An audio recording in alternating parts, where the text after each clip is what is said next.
La articulación del hombro está compuesta por tres huesos: húmero, escápula y clavícula. El hombro es una articulación compleja que goza de una gran movilidad y presenta una biomecánica integrada por la acción de diferentes articulaciones. Comprende huesos, ligamentos, tendones y músculos que unen la extremidad superior al torso. Estos ligamentos refuerzan la articulación y le dan gran estabilidad. Los tendones de los músculos subescapular, supraespinoso, infraespinoso y redondo menor confluyen sobre la cápsula, reforzándola cerca de su inserción para formar el manguito de los rotadores, mejor llamado manguito tendinoso. En su interior, la articulación está reforzada por un rodete fibrocartilaginoso, el labrum, que tiene como función aumentar la profundidad de la cavidad glenoide, brindando mayor estabilidad. Al labrum se integran los segmentos proximales de los ligamentos: tendón del bíceps, ligamento glenohumeral superior, medio, anterior inferior y posterior inferior. Entre los estabilizadores activos de la articulación del hombro se encuentran los músculos que componen el manguito de los rotadores: los músculos subescapular, rotador medial y aductor, supraespinoso, aductor, infraespinoso, que estabiliza la articulación del hombro y es un potente rotador lateral, y redondo menor, rotador lateral y aductor. El hombro consta de 5 articulaciones que trabajan de forma conjunta para permitir el movimiento. Están la articulación externoclavicular, la articulación glenohumeral, la articulación acromioclavicular, la articulación escapulotorácica y la articulación subdeltoidea. Así, huesos, tendones, ligamentos y músculos integran una de las articulaciones corporales con mayor movilidad.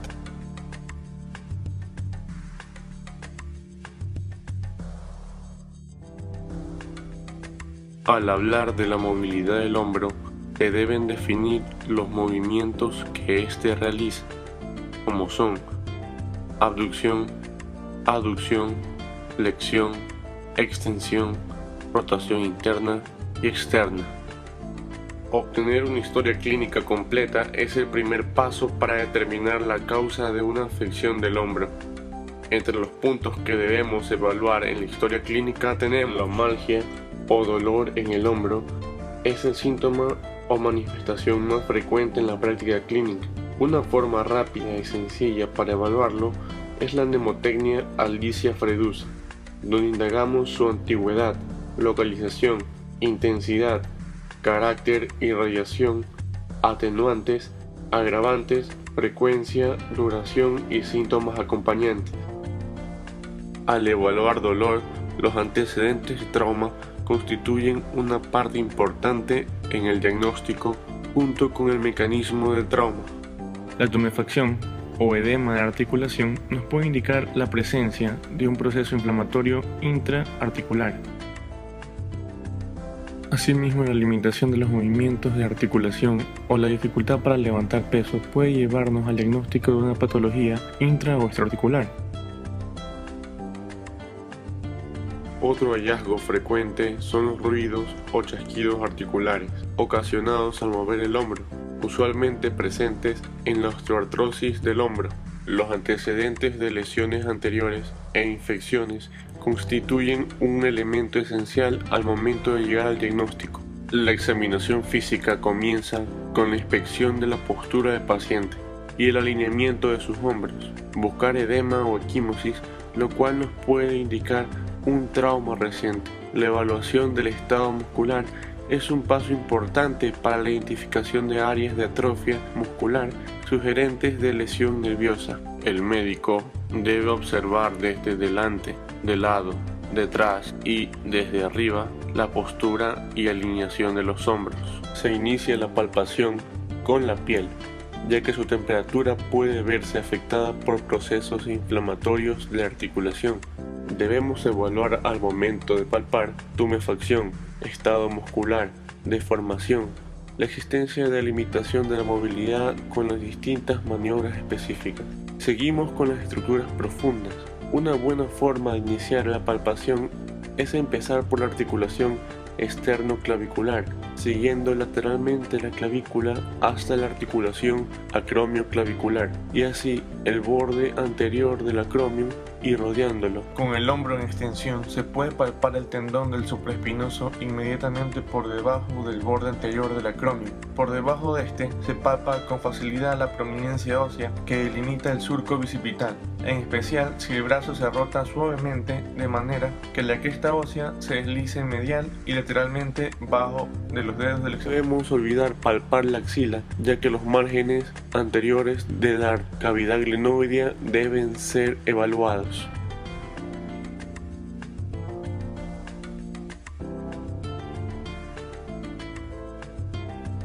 Exploración activa del hombro. Es realizada solo por el paciente. Se debe explorar y notar los grados de movilidad del hombro en elevación, abducción, retropulsión, rotación interna y externa, y compararlos con el lado sano para conocer cuál es el grado de limitación de la movilidad y en qué dirección del movimiento se produce. También se debe notar el momento del movimiento en el cual aparece el dolor en caso de que exista. En la evaluación pasiva del hombro se debe explorar y anotar los grados de movilidad del hombro de manera pasiva y compararlos con la exploración previa. Mediante esto se puede conocer si la limitación del movimiento se origina en las estructuras cápsulo-ligamentarias del hombro o en el aparato músculo-tendinoso que permite dicho movimiento, manguito rotador. En ciertos pacientes se debe evaluar la abducción, pues esta puede resultar dolorosa. Si los movimientos del hombro están restringidos, podemos fijar la escápula con una mano y auxiliar el brazo con la otra. La ausencia de movimiento nos indica una fijación de articulación glenohumeral, habiéndose producido los movimientos anteriores a costa de la escápula. En la maniobra de retracción escapular se le pide al paciente que coloque las manos contra la pared, retrayendo las escápulas para evaluar así escápula alada. Entre las maniobras específicas para evaluar hombro, tenemos las maniobras del manguito de los rotadores, del conflicto subacromial e inestabilidad. En la maniobra de Job se valora el músculo supraespinoso y su inserción tendinosa. El dolor o la incapacidad para soportar la fuerza durante la maniobra indica un proceso degenerativo del tendón supraespinoso. El test de Speed evalúa selectivamente la porción larga del bíceps para evidenciar si existe alguna inflamación. Con una mano, el examinador sujeta el hombro del paciente. Con la otra mano sujeta la muñeca y le pide al paciente que tire hacia su hombro mientras resiste el movimiento. Esta maniobra evalúa la porción larga del bíceps. Si está roto el vientre de dicho músculo, este presentará un aspecto globular. El test de Jegerson verifica la estabilidad del tendón bicipital. Consiste en una supinación de la mano resistida, con el codo flexionado a 90 grados. Si el tendón del bíceps no es estable, saldrá del surco bicipital y el paciente sentirá dolor. En el test de Hawking, el explorador se coloca mirando al paciente al que le levanta el brazo a 90 grados y flexiona el codo a 90 grados, tras lo cual realiza una rotación medial descendiendo el antebrazo. Si esta acción produce dolor, se tratará probablemente de un problema con el tendón supraespinoso. En esta prueba, el explorador se coloca por detrás del paciente, sentado o de pie, y sujeta con una mano la escápula para evitar su rotación. Con la otra mano moviliza pasivamente el brazo del enfermo hacia adelante y en aducción hasta casi arriba de la cabeza, con el objeto de reducir el espacio entre los huesos y provocar dolor. Si el signo es positivo, probablemente se trate de una inflamación del supraespinoso o del tendón del bíceps. Esta prueba se realiza con el paciente de pie. Se le pide que coloque su mano sobre el hombro contralateral y el examinador solicita al paciente que eleve su codo flexionado mientras que resiste el movimiento, sin elevar el hombro a aspecto homolateral. El test se considera positivo ante la presencia de dolor. Este test consiste en llevar el brazo del paciente hasta 90 grados de aducción, rotación externa y de flexión del codo. Colocamos la mano sobre el hombro y con el pulgar debemos empujar la cabeza humeral hacia adelante mientras aumentamos la rotación externa y la retropulsión. El test se considera positivo cuando el paciente realiza una maniobra de rechazo por miedo a la luxación. Esta prueba tiene como objetivo reproducir o incrementar la sensación de inestabilidad en el sentido anterior del hombro. Para esto, el examinador induce una retropulsión horizontal y una rotación externa sobre el hombro examinado. Se considera positivo ante la sensación de aprensión o dolor.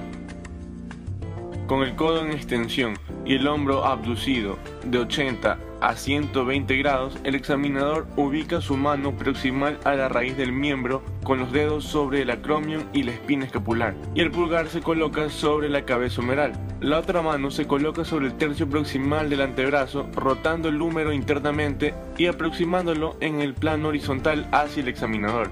En la prueba de Yankee se combina una fuerza de compresión y una fuerza de traslación aplicada a lo largo del brazo entre la cabeza del húmero y la cavidad glenoidea. De este modo, una subluxación de la cabeza humeral es provocada y se acompaña de un tirón reconocido por el paciente como una sensación de inestabilidad. En esta prueba, el médico se sienta por detrás de la articulación del hombro a examinar. Una mano se coloca sobre la parte superior del hombro, comprimiendo la cabeza humeral contra la fosa glenoidea y se desplaza entonces en sentido anterior y posterior, apreciando la cantidad de desplazamiento.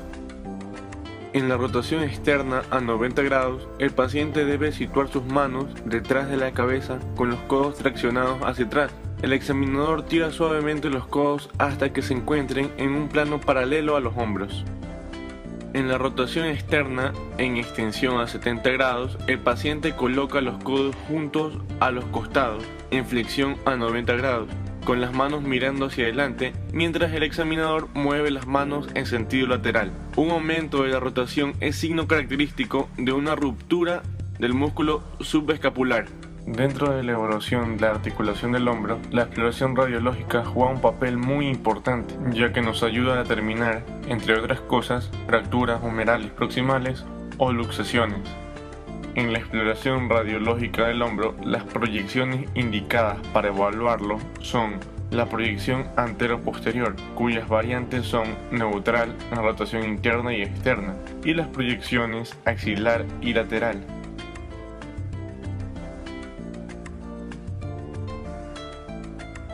La proyección antero-posterior se toma con el paciente erecto, rotado 40 grados hacia el lado del chasis y perpendicular al rayo. La proyección axilar o axial se toma con el paciente en decúbito dorsal con el brazo en abducción y el chasis lo más cerca del cuello, dirigiendo el rayo central horizontal a la axila. Esta proyección muestra mucho mejor la articulación glenohumeral, evaluando mejor las luxaciones anteriores y posteriores. En la proyección lateral se coloca al paciente en posición lateral, con el costado de interés contra el chasis y ligeramente rotado 40 grados.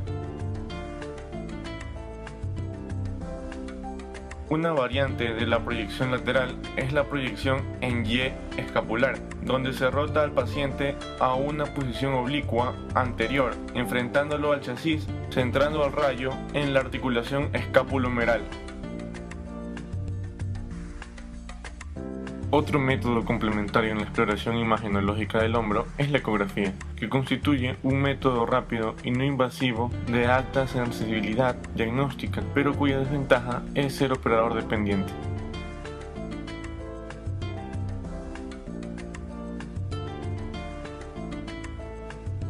Asimismo, la tomografía también constituye un elemento imagenológico valioso al momento de evaluar hombro. La resonancia magnética es una opción excelente para examinar la articulación del hombro. Nos provee vistas claras de desgarros del manguito de los rotadores, lesiones de los tendones del bíceps y daños del rodete glenoideo o labrum, el anillo de tejido fibroso blando que ayuda a estabilizar la articulación.